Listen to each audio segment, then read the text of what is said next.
All right, today I'm here with Kevin Brasier, and by the patch on your vest, sir, it looks like you served in the United States Army. Yes, sir, I did. What years? I went in the day after I graduated high school in 1975, and I stayed until 81. I re-enlisted once. I re-enlisted in Korea when I was in Korea. Is that where you went originally after you went in 75? Went to Fort Rucker, Alabama after my training at Fort Leonard Wood. I'm a combat engineer, 12 Bravo. So went to Fort Rucker, and then our whole unit deployed to Korea. We stayed there for 18 months, and they decommissioned that unit. It was a Vietnam-era unit. Yeah. They were falling back then, but yeah, it was very interesting. We deployed over there, stayed there. I re-enlisted. You're there. You go to Korea. I mean, you just graduated high school. You're 18 years old. Yeah. And you go to Korea for a year and a half. Yeah, it was a shock. Yeah, it was a shock, but we were well trained, and we worked a lot. But we did get to travel the countryside and go to like. Is it cold as everyone says it is? It's the coldest I've ever been in my whole entire life to this day. You're not. Every guy whether they served in Korea or have spent time in Korea, almost the one common theme, two things usually. Food was amazing, and it was the coldest place I've ever been in my life. Coldest, definitely. Actually, I did get a little frostbite in my fingers. To this day, they get a little numb in the cold weather. So, what'd you do while you were there as an engineer? Well, we actually went and blew a bridge up in by the DMZ. That we did this for the Korean ROK Army, but it's kind of different. We had what we call Katusas in our unit.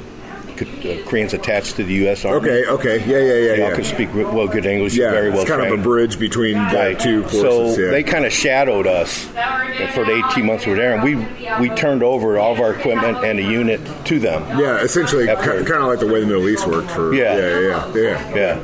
So it was very interesting. It was good work. We blew the bridge up, and then we rebuilt it before we left, and then did a lot of little side jobs here and there up there. Mine clearing. Stuff like that. Found a tunnel. The infantry found a tunnel. I bet there's all kinds of secret stuff going on between that DMZ.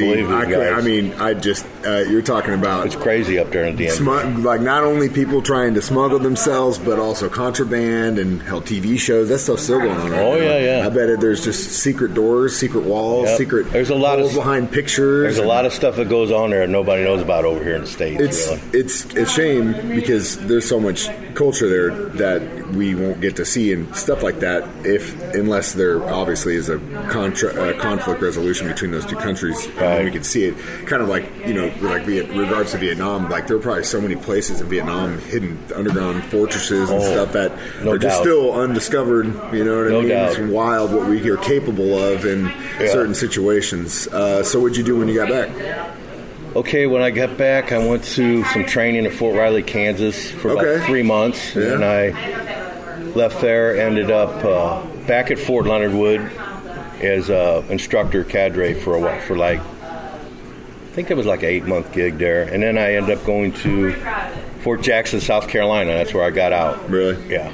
Did you like South Carolina? Yeah, I liked it a lot there. Are you from this area? Are you from Missouri? I'm from St. Louis. Okay, so originally from St. Louis, that's why I went to Fort Leonard Wood. Yeah.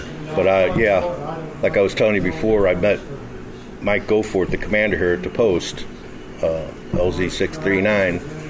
And I've been a member here. I still live in St. Louis. I've been a member here for like 10 years. That was by the way, our connecting was Goforth. So but thank you to Mike and you for your service, both you guys, and also for agreeing to do this. And while you're here, about to go do a little riding this weekend, taking time to go have lunch with me. I really appreciate it. Appreciate you doing everything you do for our veterans. Yeah, buddy. Well, I appreciate it. Like I always say, I'm here. Here, I'm gonna present you with one of my coins. Oh yeah, man! Thank you. From my unit in Korea, that's awesome. Second Division. Well, thank you so much.